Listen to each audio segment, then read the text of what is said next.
নমস্কাৰ এই মুহূৰ্তত দিবলৈ ওলাইছোঁ ৰাতিপুৱাৰ কেইবাটাও বিগ ব্ৰেকিং নিউজ। আজি হৈছে 16 ফেব্ৰুৱাৰী। এনেকুৱা ধৰণৰ গুৰুত্বপূৰ্ণ বাতৰিসমূহ পাবলৈ আমাৰ চেনেল ছাবস্ক্ৰাইব কৰিব, লগতে বেল আইকনখন প্ৰেছ কৰিব আৰু ভিডিঅ'টো ভাল লাগিলে এটা লাইক কৰিবলৈ নাপাহৰিব। শীঘ্ৰে নিযুক্তি হ'ব 20,000 শিক্ষক শিক্ষয়িত্ৰীৰ। বুধবাৰৰ পৰা আৰম্ভ হ'ব পাৰস্পৰিক বদলি। গুৱাহাটীত শিক্ষামন্ত্ৰী ৰণোজ পেগুৰ সংবাদমেল। শিক্ষক শিক্ষয়িত্ৰীৰ বদলি সম্পৰ্কত গুৰুত্বপূৰ্ণ মন্তব্য শিক্ষামন্ত্ৰীৰ।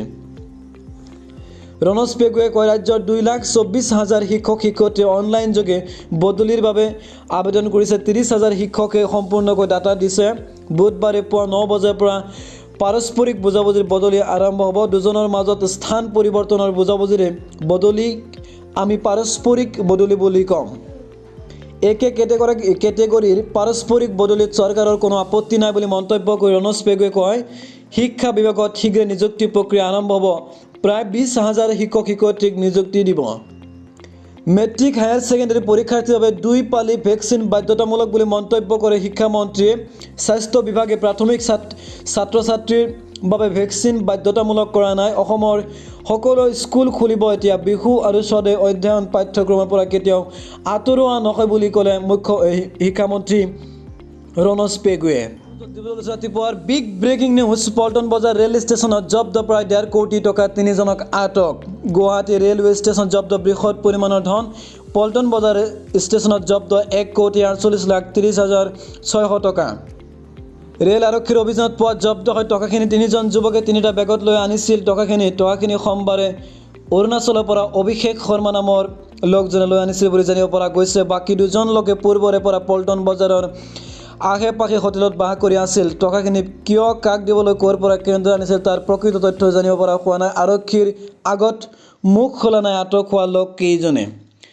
3জনৰ বিৰুদ্ধে GRP 2020 IPC 120B 417 420/379 and/34 নম্বৰত ৰুজু হৈছে গোচৰ। আদালতত হাজিৰ কৰা হ'ব 3জন ব্যক্তিকে। আটক হোৱা লোক কেইজন হৈছে উত্তৰ প্ৰদেশৰ অভিষেক শৰ্মা, উমেশ চন্দ্ৰ শৰ্মা আৰু নতুন দিল্লীৰ পৱন কুমাৰ। পৰৱৰ্তী খবৰটো হৈছে মুখ্যমন্ত্ৰীলৈ পত্ৰ লিখি আত্মহত্যা কৰিলে এজন বিজেপিৰ নেতাই। এই ঘটনাই এতিয়া সমগ্ৰ ৰাজ্যতে সৃষ্টি কৰিছে ব্যাপক প্ৰতিক্ৰিয়াৰ।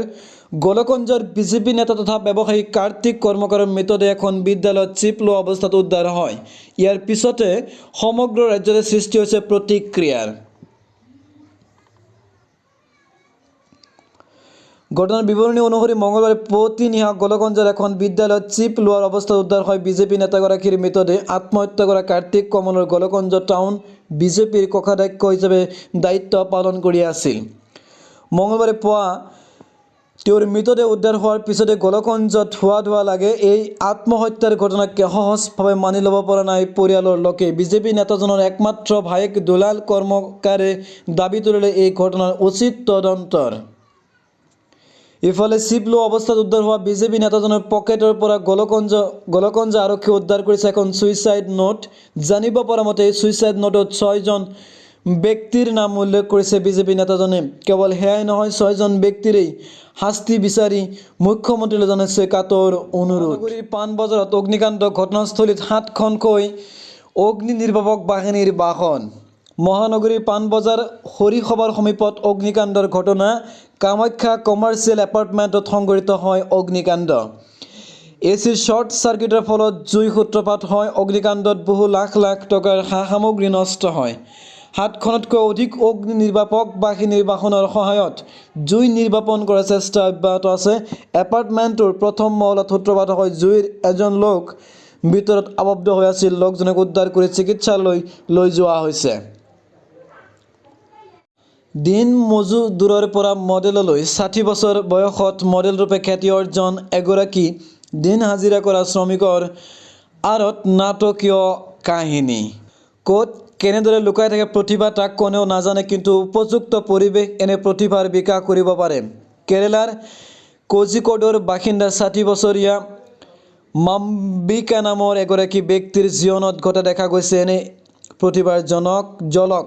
দৈনিক উপাৰ্জন কৰিবলৈ, দৈনিক খাবলৈ যিবোৰ মানুহে দৈনিক মজুৰি কৰে, মাম্বিকায়ো সেয়াই কৰে। তেওঁ দিন মজদুৰ, সদায় পুৰণি লুংগি আৰু চাৰ্ট পিন্ধি কাম বিচাৰি ফুৰা মাম্বিকা সকলোৰে পৰিচয়। কিন্তু এদিন তেওঁৰ জীৱনলৈ আহিল এটা প্ৰস্তাৱ যি সলাই পেলাই তেওঁৰ ভাগ্য লুংগি চাৰ্ট পৰিধান কৰা ওখৰা মুখৰা দাড়িৰ মাম্বিকা এদিন পৰিধান কৰিলে চুট বুট চকুত ব্ৰেণ্ড চশমা পৰিপাটিকৈ বনাই লোৱা দাড়িৰ মাম্বিকালৈ চাই কোনেও ক'ব নোৱাৰিলে যে এই মানুহজনক দৈনিক মজুৰি কৰা শ্ৰমিক দৰাচলতে কোজিকোডচিত ফটোগ্ৰাফাৰ শ্বৰীক ভায়ালিলৰ চকু মাম্বিকাৰ ওপৰত পৰিছিল তেওঁ মাম্বিকাৰ মাজত বিচাৰি পাইছিল দক্ষিণৰ অভিনেতা বিনায়কনক গতিকে তেওঁ মাম্বিকাৰ ফটোশ্বুট কৰাৰ সিদ্ধান্ত লৈছিল সেইমতে মাম্বিকাৰ কিছুমান ফটো শ্বেয়াৰ কৰিছিল ছ'চিয়েল মিডিয়াত যিবোৰ ভাইৰেল হৈ পৰিছিল ভায়ালিলে কৈছিল যেতিয়া তেওঁ এখন স্থানীয় ফাৰ্মৰ এটা এছাইনমেণ্ট পাইছিল তেতিয়া কেৱল মাম্বিকাৰ কথাই মনলৈ আহিছিল তেওঁৰ ছুপাৰ